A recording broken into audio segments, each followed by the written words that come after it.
I don't want to be thinking about what might be, what will be, but like what ought to be. Because y'all in Israel, y'all have to do a little bit more of like this in this Protestant thing. There's got to be a little bit more of this individual connection. Like y'all have to work on that. And you can. Hey everyone, welcome to Wandering Jews with Mijal and Noam. I'm Mijal. And I'm Noam, and this podcast is our way of trying to figure out the Jewish world. It's so hard sometimes. So we don't have it all figured out. We don't have it figured out at all, but we try to figure some things out together. As we always say, we really love to hear from you, so please email us at wanderingjews@jewishimpact.com and call us at 833-WON-JEWS.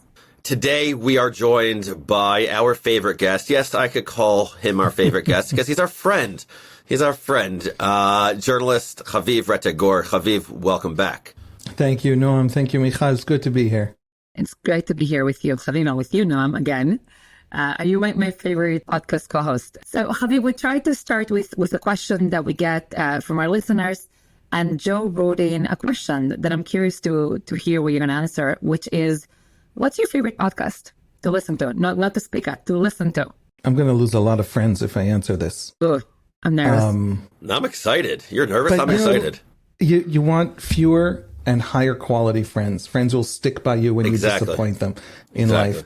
So my answer is Car Talk. Car Talk. Car Talk. What is it about? It's about cars. It's about repairing cars. It's a podcast from basically the 90s. It began in the 90s.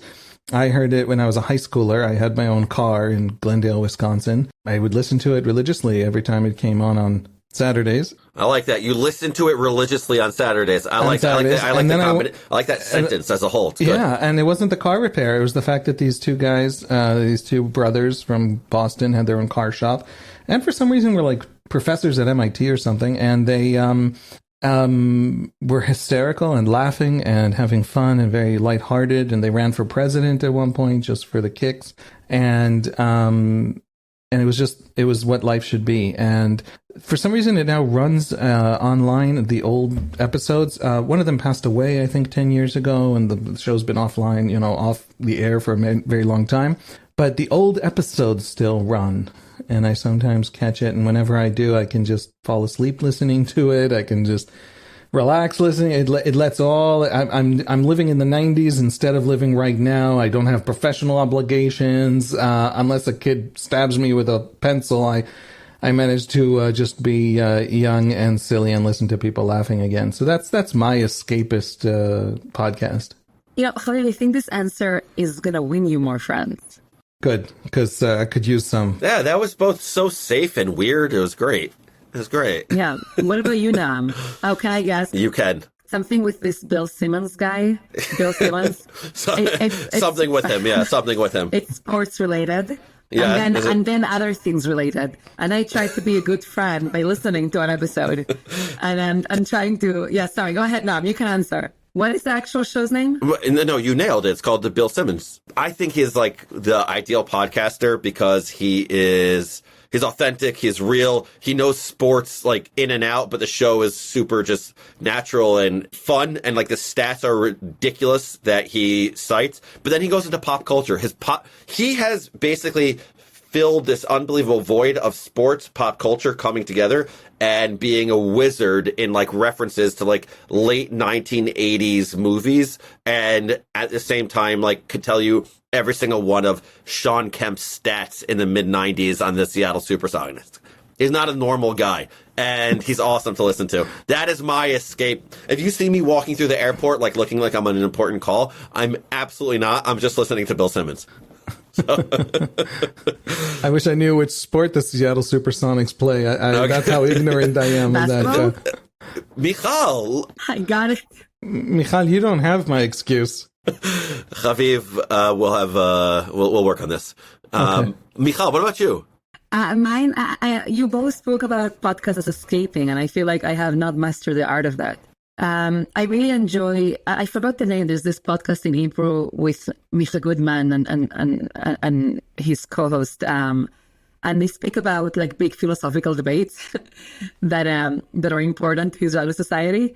My eyes are rolling right now. Sorry, My eyes are rolling to the listener. Embarrassed. I'm sorry. I'm sorry. And then I listen to music. That's it. Okay, fair enough.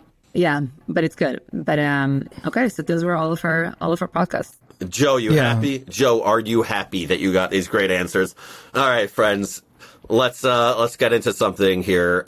I'm going to transition us, and I am going to transition from the Joe question of what is our favorite podcast, and I'm going to be a little bit playing a different role here. If you guys listen to Curb, or watch Curb, and know about Larry David, he had this episode recently, in one of the most recent seasons, where he played the role of the middler. You have to be able to carry the conversation. Yes. You have to be interesting.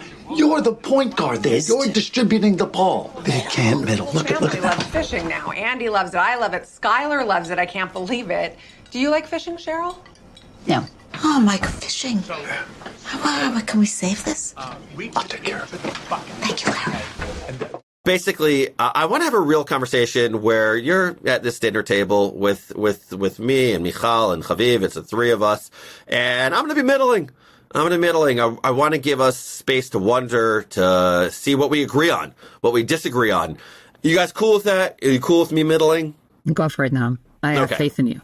Okay. Well, I don't know if that's wise, but I appreciate that. So, listen, there have been a lot of conversations about the year that was, from the 7th of October 2023 to now, and Simchat Torah is coming up very soon, and in the Hebrew calendar, the year after the massacre of October 7th, it was the Simchat Torah massacre. That's what it was. What I want to do with the two of you is have a conversation about the future, about what is going on. What does it look like next year in the future? Where is Israel going? So I don't know if you're going to be playing the role of Nostradamus and be a predictor, or play the role of a prophet, which is to be a shaper or an informer. But Haviv, you know Israel pretty darn well. Where do you see Israel going? There's so many layers that can be tackled. The easiest, the most obvious is the strategic environment, right? The geopolitics. We face a brand new kind of war, and it is a kind of war that has seen extremely weak and ridiculous little enemies who you would never be frightened of in the history of warfare, desert tribes that don't have the bureaucratic capacity to put together a decent, street plan, like the Houthis in Yemen, turn into strategic actors on the world stage because there are these new technologies that allow extremely small, weak, non-state actors to suddenly be able to disrupt international shipping in ways that standing armies can't really stop and prevent. It's a disruption kind of war, and it's a disruption kind of war that is a challenge to the state system by design. It's not an accident that Hezbollah doesn't actually belong to the Lebanese state, right? It is, in fact, opposed to the Lebanese state. It is a separate power center to the Lebanese state, but has sufficient power in Lebanese politics to prevent the Lebanese state from ever reining it in. It can go to war, but it can't be brought to task and face the, if it destroys the Lebanese economy, people come to the president of Lebanon or the prime minister of Lebanon with complaints, not to Hezbollah, because it's not the state of Lebanon. We face a war in which new technologies and this innovation undermining the state system have come together to create just massive disruptive abilities by non-state actors. Hamas, the Houthis, and Hezbollah are in that sense identical. They're different ideologies, they come from different kinds of Islam, etc., but they're identical in that way. And we have to win a brand new kind of war that nobody quite knows how to fight. Long story short, we have to fight that war. We are a state actor that knows exactly what the enemies are. If the Houthis shoot at us, we'll destroy their oil system. If the Hezbollah shoots at us, we'll kill every single leader they have. We will play their game because that's the only way to face this war in a way that'll win the war. I'm a big fan of morality in war. as much as you possibly can, not at the cost of winning the war. Losing is more immoral than doing things that, some professor at, Cambridge says is, upsets him. And so that the future is in Israel that we've seen over the last 2-3 months that takes the war to the enemy. Iran is going to be destabilized. Get ready for it. Lebanon is going to be terribly hurt by the time we're done with Hezbollah. And everybody in the region is going to reconsider the wisdom of having these kinds of non-state sort of ghost bodies that can declare war but not actually face the responsibilities for them in the region.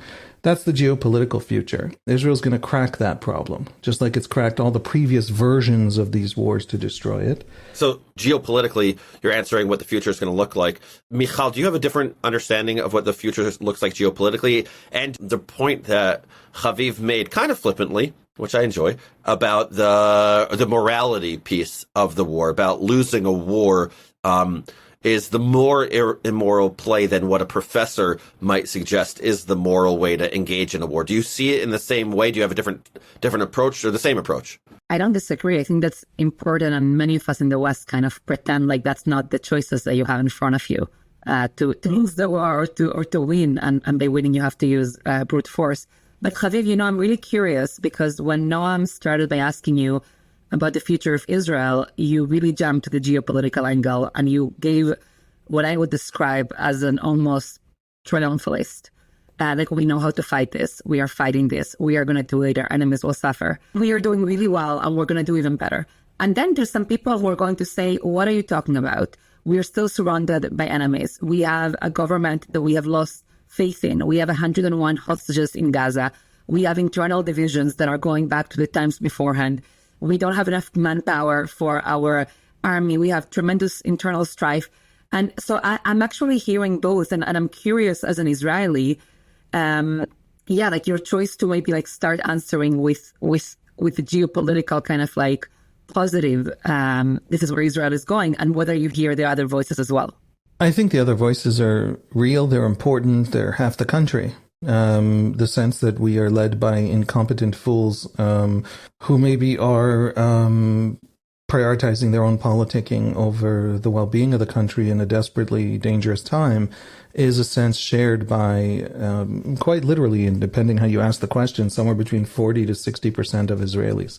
That's a tragedy, and it's totally unnecessary. Our politicians created that sense among half the population with their action, and I blame the politicians. I don't blame, the people who feel that way. And by the way, it's that blow to morale has an effect on the war, obviously. However, fundamental strengths are what matter here, not the rhetoric and the discourse. We live in an age of social media algorithms. We live in an age of predatory politics. We live in an age where creating enemies and dividing people and creating civil war emotions, political emotions, are useful, are valuable, are ways to win elections. And so everybody's doing it everywhere in the democratic world. And Israel isn't immune from all of those processes. And yet, when war came, the entire left went to war. And the entire right went to war right alongside each other and forgot for 10 minutes that they were angry at each other and convinced each was destroying the country for various different reasons. You just named it. We love talking about unity. We're talking about the enemies. We're talking about Israel fighting with Houthis, Iran, Hezbollah, Hamas, all the good folks out there. But what about the internal? Isn't that a distraction? Is that not a distraction for what the real challenge is internally in Israel? Or am I overstating that? Like, let me give you a stat. 62% of the country believes that the greatest threat within Israel comes from division and polarization between the parts of Israeli society, even during this multi-front war. So, yeah, Haviv, agree, gotta win the wars. But isn't that a bigger problem? What do you see the next year looking like in Israel? To either of you, Mijal, like, what does it look like to you? Well, maybe I'll just say something. I'll get religious for a second. I was reading a lecture there by Saxgate in the 90s, and he speaks there about polls and statistics. And he said there's a way to look at numbers and to say they are predictive, and there is a way to look at them as a religious person and say what is the moral possibility or the responsibility of this moment.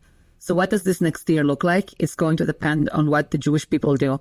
And it's going to depend if we take that Zionist spirit of fighting wars with our external enemies and apply it internally as well, and decide that we have to somehow build a Dor Chadash, a new generation. So I don't think there's anything predictive about this moment. I don't know, Chavi, do you agree with that, or do you see it differently? Yeah, I saw that 62% statistic. I think it's out of Hebrew University, right? It's the latest it's out of Hebrew University and Tel Aviv. Asa Shapiro, Roy Schulman, Ido Seltzer, and Nimrod Zeldin. I would say this. 62% of Israelis think that the greatest threat to them isn't any of the external enemies that surround them and threaten them with ballistic missiles and are building nukes and are willing to destroy their own countries in order to destroy them.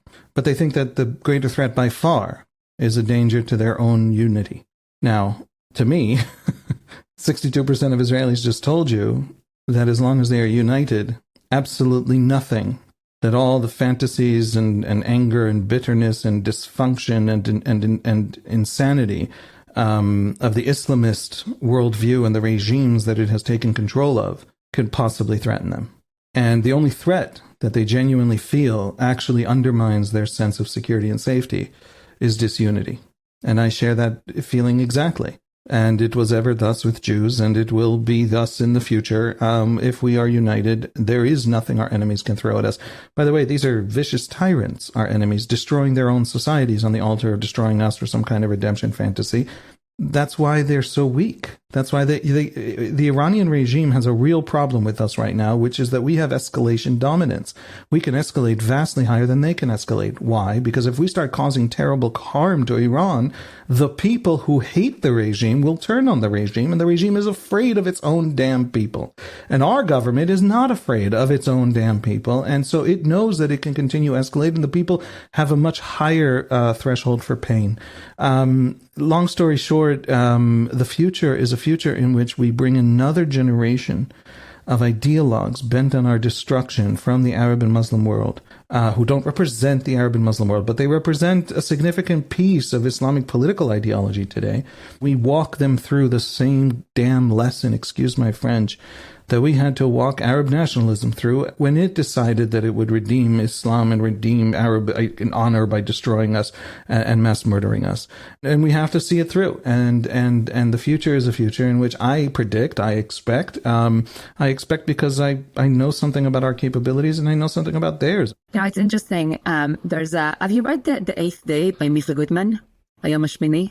I have read 4 of his books, but I didn't get to that one, so please don't tell him. Haviv, what were you doing this last year? I'm sorry. Just kidding, but it's very interesting. He actually has an argument there, a sociological argument, saying that there is a vast majority of Israelis who are centrist in some way, moderates, who are willing to see the political other known as an enemy, and that even as they are a majority, we can use the number 62%, he argues the main problem is that they don't see themselves as a majority, and that many of them end up becoming subordinate to smaller, like, party interests, and they don't realize that they have the capacity to actually be leaders of the direction of the country. So I think that's part of the work that the work in Israel.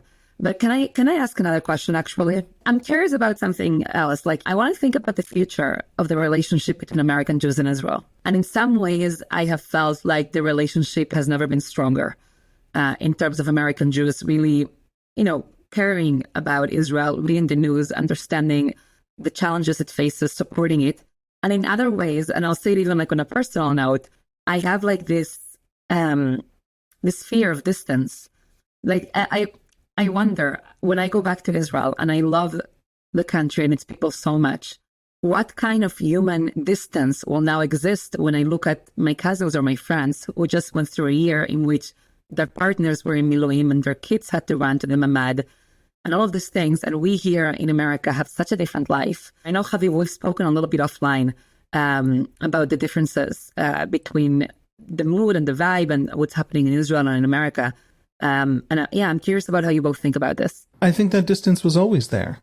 We're very, very radically different Jewish populations, Jewish civilizations, Jewish cultures. We have a different history for 5-6 generations now. We are fifth cousins.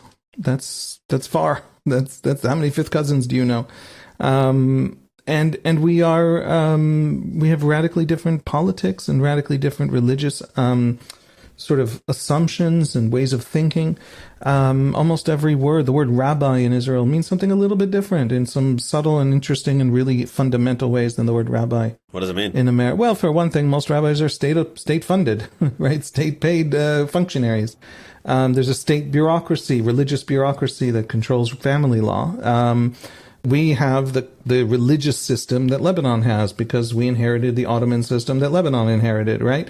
And in America, you're all a bunch of Protestants, in the best possible sense of The that best possible sense for the word. I have to say to good Protestants, whom I love, that for a Jew to be a Protestant is to call into question their Jewishness in certain ways on account of how they're different religions. But what I mean by that is actually something serious. What in the world did you just say? I didn't understand what you said. American Jews, like all Americans, are radical individuals. And they're radical individuals because they draw a fundamental sort of assumption about their identity, how identity works, not the content of identity, but literally what the word means, what it is to have an identity, from the radical Protestantism that created American culture.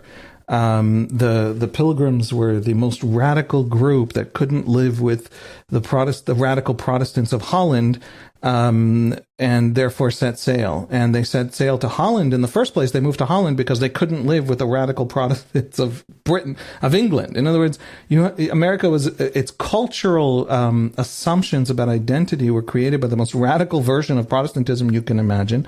And the heart of that radicalism was the idea that redemption and salvation are only produced, as Luther said, by faith. And faith is only something, Luther had this midrash, that's to the Jews in the room, on this verse from Tehillim. Sorry, my English is acting up. Psalms, thank you. Tzadik b'emunato yichyeh, the righteous in their faith shall live. And he said, well, shall live means redeemed. By the way, I'm showing off. That's from Habakkuk. Oh. But Mijal, fact check me. I'm email us. Googling it right now. Is it in both places? And he takes that Tzadik b'emunato yichyeh and he says, right, sola fide is this great principle of Protestantism, only through faith. I am redeemed. I have gained salvation from my sins only through faith. And this is a great critique of the Catholic Church, where you gain salvation through the church itself, by adhering to the church. The church grants you salvation. And that sense of that inner world, my inner world as a person, is where salvation comes from. It had a huge role in creating what we have come to call modernity. In other words, that radical individualism that says that true identity, true salvation, it long ago jumped the boundaries of certain religious views. It is, American Jews believe that authentic identity comes from within the individual. And Israeli Jews believe that authentic identity comes from outside you, and you're adhering to an outside community. It makes so much sense. Israeli Jews are Catholics or Muslims in that right. sense, and American Jews are Protestants. By the way, American Catholics are the most critical Catholics of the Pope in the Catholic world. All Americans, in one sense or another, are in this sense Protestants. And so we're such radically different Jewish communities. I'm sorry, one sentence. This went on too long, but it's no one's fault. That's so interesting. And it was cooked, by the way. But keep going. Yes, Haviv. Okay. How about that? How about that for an American Jew? Folks, I need you to write in and explain why I'm right, even if I'm wrong. By the way, this isn't just a difference between Reform American Jews and Orthodox Israeli Jews, this sort of collectivism versus individualism. It's a difference within the Orthodox world. Rav Soloveitchik is much more of an individualistic existentialist than Rav Kook. And that's the Protestant Catholic or Protestant Muslim divide that the Jewish people have divided into, because those are the civilizational spaces they live in, and these assumptions about identity. So I just think that we are seeing a gap between us that we didn't see before, because suddenly it matters. And seeing it is the beginning of bridging it. And I'm not upset about that seeing. Not to be too much, tokenized, whatever, but like a Mizrahi Jewish experience and an Ashkenazi post-emancipation modern experience in America. I do think that as an observer of American Jewry, we overestimated the individualism of American Jews. What do you mean? I don't know what you mean. I mean like this. I have sat in so many tables with sociologists and leaders and educators who basically say American Jews are radical individuals. And they add something to that. They say the only way to keep them connected to the Jewish community and to the Jewish people and the Jewish story is to offer them a radically individual connection and to remake Judaism in a radically individual way, and very often to let go of all those other collectivist trappings. And part of what I have felt for a long time, but this year has reinforced in me, is that that is not true. There's a huge number of American Jews that even as there is something very individualistic about their Jewish identity, they still feel part of this collective Jewish story. Think about the success of Chabad, okay? They still want to go to spaces where there is tradition, where there's thick collectivity. And for so many of them, and there's been research done on this, when Israel was attacked, that radical individualism roared inside of them with the feeling of these are my people. And that feeling has remained potent for so many, of course, very much helped by the tremendous rise in anti-Semitism that we have all around us in America. That's been like a tremendous awakening to this collectivist spirit. So yes, I agree with the difference. And here as well, I think we have an opportunity to actually double down on thinking like, what do we want American Jewry to look like? And part of it is to, yes, see the individualism, but not to see that as a predictor of who we can be and who we should be. Yeah, and this is my note on this, guys. I think that this Protestant understanding of the U.S., I think it's a great call, and that's why Rabbi Soloveitchik, one of the great leaders of modern Orthodoxy in the U.S., that's why he wrote the book, The Lonely Man of Faith, right? It's a very individual. And when you talk about Rabbi Kook, he wrote extensively about the national collective of the Jewish people.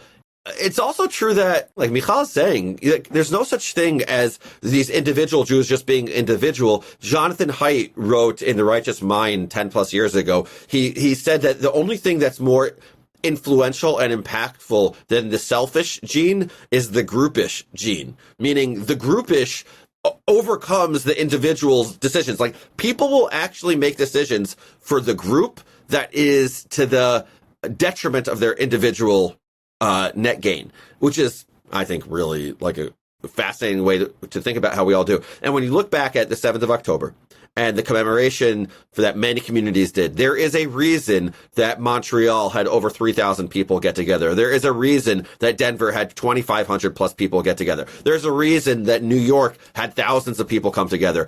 It's because there is an element of a big collective identity that Jewish people in the U.S. and across North America and Australia really, really, really feel. And so when I'm thinking about what the future looks like this year and beyond, I don't want to be thinking about what might be, what will be, but like what ought to be. And how do we figure out how to bridge that gap between the individual and the communal? Because y'all in Israel, y'all have to do a little bit more of like this in this Protestant thing. There's got to be a little bit more of this individual connection. Like, stop having rabbis be your state appointed rabbis and actually have individual, real human being connections with them. And I got to say, as an American Jew, y'all have to work on that. And you can. Let me double down on that, on everything you both just said. There was a lot of tens of thousands, maybe it's past 100,000 American Jewish kids have gone on birthright. And they come home and there's a noticeable effect. I mean, there's research on this. There's a noticeable effect in them joining and participating in Jewish life. And what's fascinating about that is that the Jews they met in Israel and the things they saw in Israel had nothing to do with American Jewish life.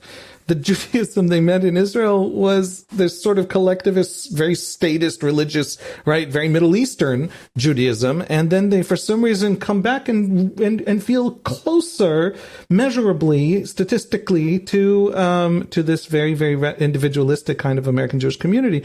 And nobody quite knows why. And what's the mechanism happening inside their own souls? And I want to suggest that the mechanism of an American Jew who meets Israeli society and then comes back and is more interested in being an American Jew. Birthright has brought extremely few olim. They don't come on birthright and then want to join Israel. Meaning like move to Israel, right? Move to Israel. They come to Israel and become better American Jews within America. And what I think is happening is that an American Jew, an average, ordinary American Jew, not, super Jews like you guys, who like work in the Jewish community, think about the Jewish community, professionally deal constantly with the Jewish community, but just the ordinary, the millions out there who might have a Hebrew school experience, a camp experience, a JCC experience, but don't have this very thick sort of collectivism in any way. They're the ones who go on birthright. And they have a vision of Judaism that is this very specific set of experiences, very individualistic, very catered to you. What they end up seeing in Israel is a Judaism that makes no sense to everything, that has just complete cognitive dissonance between their own understanding. What is Judaism? Judaism is a set of experiences that they put in a shoebox and put on a shelf of their sort of soul and psyche next to other shoeboxes of other sets of identities and experiences, right? They are liberal in a certain way, or progressive, or conservative, or whatever. They're Jewish. They might be a little bit Buddhist, because why the heck not? They might have 6 different hobbies that each contribute to their identities, like guitar playing. They have a lot of these shoeboxes on that shelf, and Judaism is one, and it's contained and it's understandable. It's this little puddle that they sometimes go to play in. And then they meet Jews who fit nothing of that experience. What the heck is a Jewish soldier? If you're an American Jew who understands Jew in the sense that American society understands what a Jew is, what's a Jewish state? What's a Jewish army? What is a Jewish polity? Where the official, Israel is the only stock market, okay, the Tel Aviv stock market, closes on Friday, but opens on Sunday. The Israeli economy is out of sync with the entire global economy because of the weekend. What is that sort of collectivist, formalist kind of Judaism? I don't think they then want to become collectivist. But the very idea that a Jew can mean so many more things than I have ever imagined turns a puddle into an ocean. It makes being Jewish interesting in a way that it wasn't.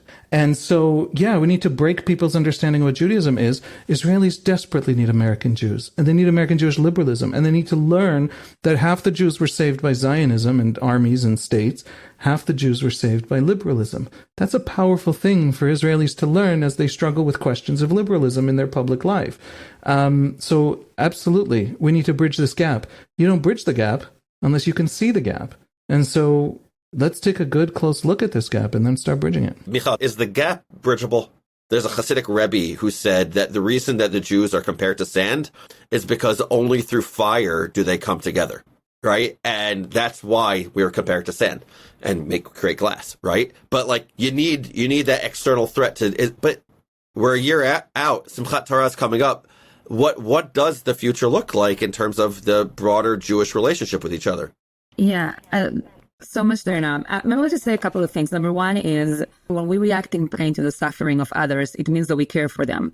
So the reaction to the external threat, it's actually an indication of an internal relationship. But I would say maybe in simpler terms, do I think that all of American Jewry and all of Israeli Jews are going to be able to see the difference and see the gap and bridge it? No. And I actually think that has been a dangerous agenda item for the American Jewish establishment. By that, I mean the following. We have been so obsessed with trying to engage so many people that sometimes we give up on the values that we want to be at the center of our project. So I believe that the future of the Jewish people in Israel and in America will be shaped by those Jews who decide to take it upon themselves to write the next chapter of the story. And if we decide and we have the commitment and the courage to say that a big part of it is going to insist above all on relationship, can I be sharp a little bit? With every loving relationship with our spouse, a partner, a child, a friend, there's sometimes a love that is dependent on seeing yourself reflected on this other person, right? There's always that very strong seduction impulse to love, to be in relationship because we are similar. And especially in this era of identity politics and polarization, right? In America, we want to only be with people who agree with us.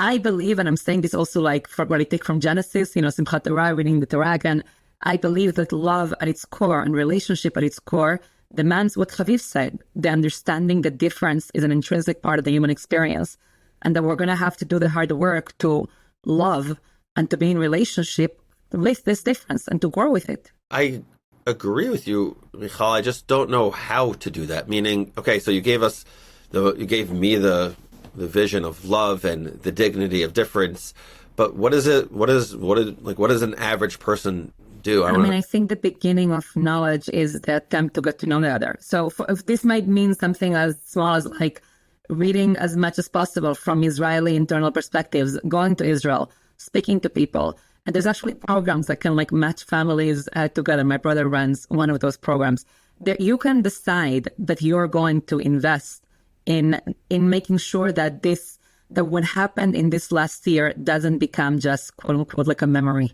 of a glimpse of the relationship that could be. It's going to be up to us in how that gets determined.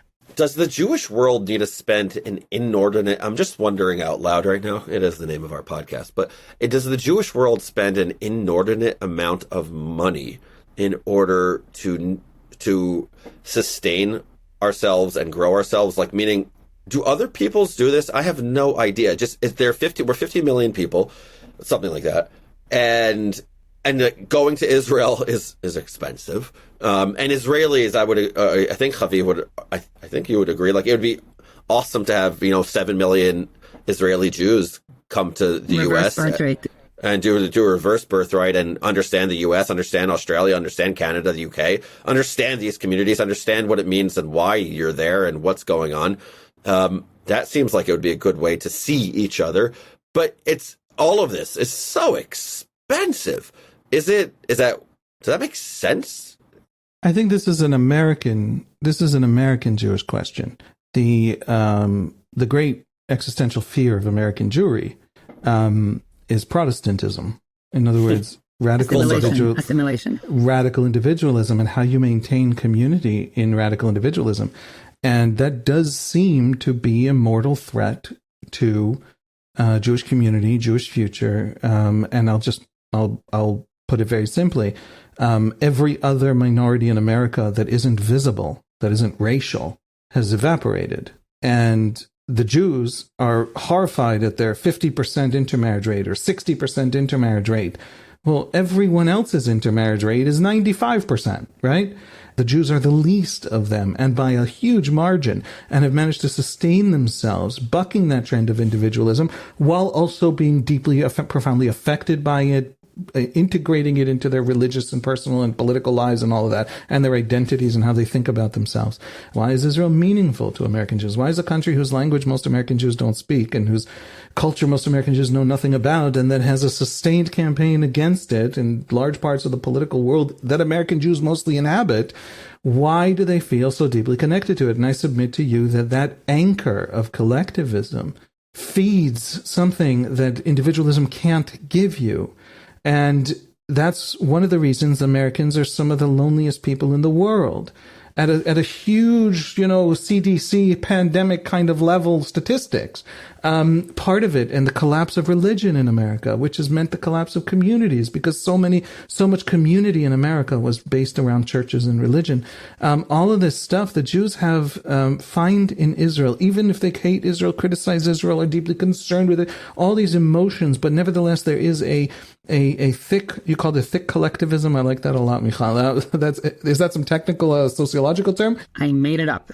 Perfect. That sense of those thick cords of connection, I think is a profound and important contribution that Israel makes to the American Jewish world, and it makes it accidentally. It isn't aware it is doing so. It is just being itself, and American Jews are finding in Israel a solution to this kind of deep psychic problem that American Jews can barely articulate. So they spend billions on trying to keep kids Jewish by trying to sell them Judaism as something adorable and cute that already fits what they are, as a sort of a consumer good.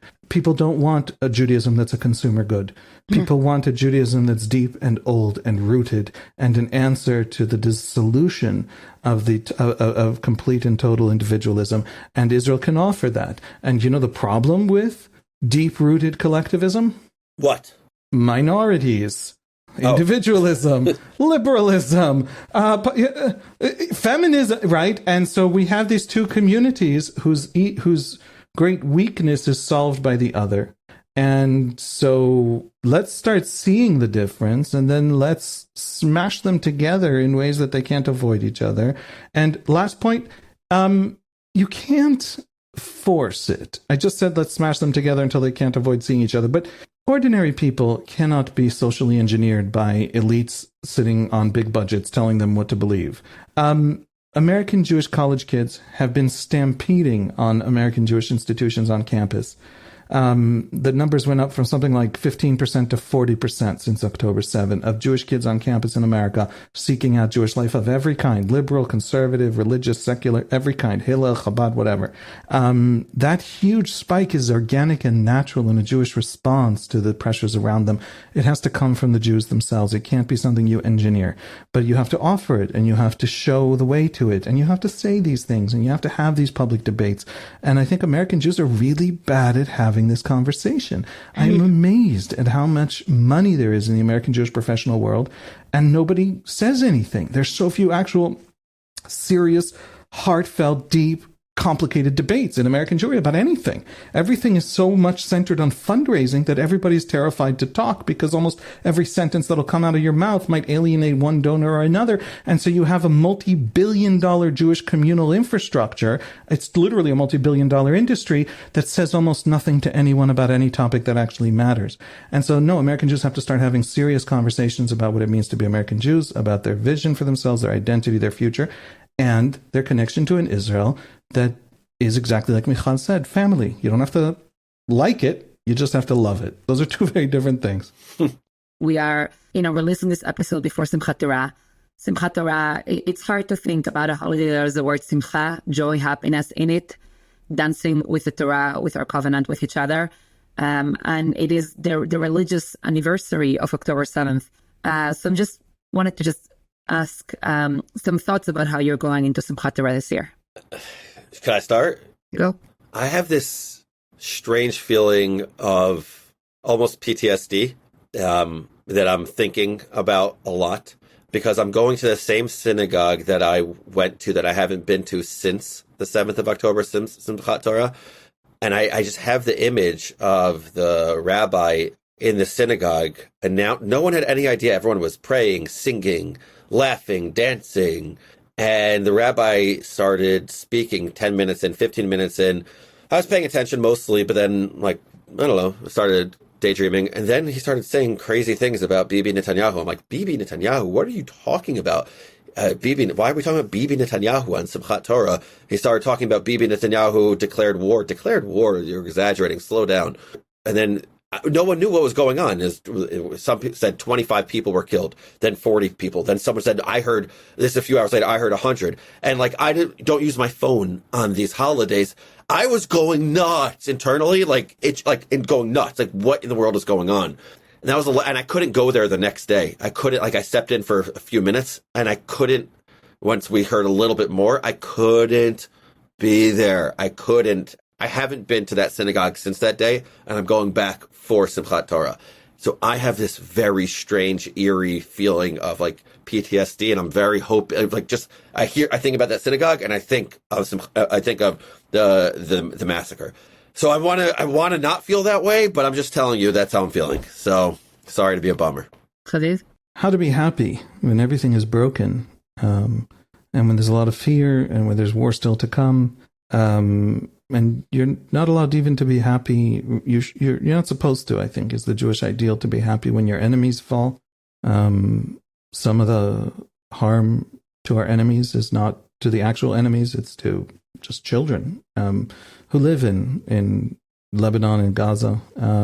And so, you're supposed to be happy for our own inheritance and heritage and Torah and relationship with God, and also at the same time to do so in the middle of a broken thing. Rabbi Shapira, the Piaseczna Rebbe, the Rebbe of the Warsaw Ghetto, wrote throughout the years of the ghetto until basically his ability to write failed him, and eventually he was killed, as the community just was shattered and broken down and ultimately destroyed. He wrote about having spiritual and beautiful and communal life, about belief, about faith, about taking care of others in the middle of deep, deep darkness and crushing horrors, the likes of which no Jew has known since. And it's our job to keep it that way. Individuals, and obviously October 7 as individual experiences were, but not as communities, not as. And one of the, I think, insights about how to hold on to happiness in times of great danger was the simple point that awareness of danger and the existence of danger changes nothing about happiness. It changes nothing about the reasons for happiness.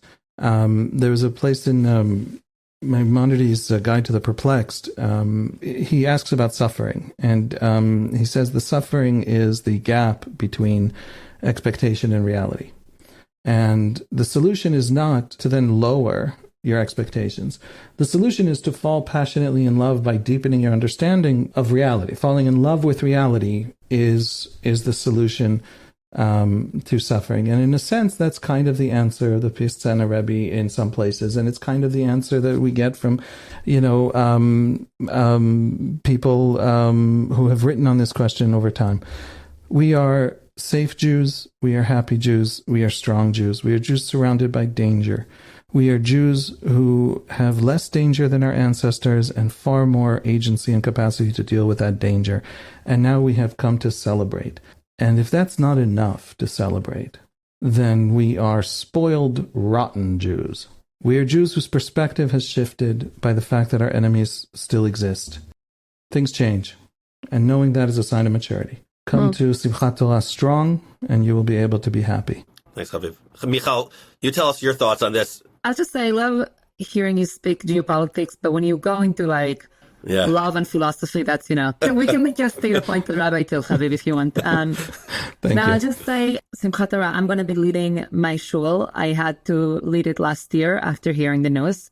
And I think to me that I felt a strong sense of responsibility. I'm talking to you, Haviv, in Israel. I feel almost like as an American Jew,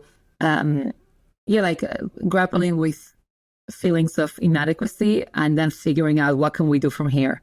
And part of my role has been to teach Torah, the kind of Torah that can help us from here be in relationship and be inspired and be supportive and be rooted. I will say, by the way, I am launching a new Substack, and it's going to have wisdom from the weekly parasha, beginning on Simchat Torah, in memory of all the losses we've incurred as a people, and to think about what our tradition has to teach us about how to be a Jew in this world after October 7th. I think we speak a lot about being proud Jews, but that pride necessitates a deep knowledge of who we are, what our story is, and what our Judaism gives us. So that's a little bit how I'm going to Simchat Torah this year. Can't wait for that Substack. Yeah. Let's get it. All right. Haviv, Mijal, I'm going to say Chag Sameach to the two of you. Chag Sameach, and we have a better year coming up. I mean, what's the worst that could happen? Okay. All right. Too soon, Haviv. All right. Okay. All right. Chag Sameach, you too. All right. Bye. Wandering Jews is a production of Unpacked, a division of OpenDor Media. Subscribe to Wandering Jews wherever you're listening to this pod, and follow Unpacked at all the social media places. Just look for @JewishUnpacked. And most of all, be in touch. Write to us at wonderingjews@jewishunpacked.com. This episode was hosted by Michal Bitton and Noam Weissman. This show is researched by Hona Dodge. Audio is edited by me, Rob Pera, and we're produced by Rivki Stern.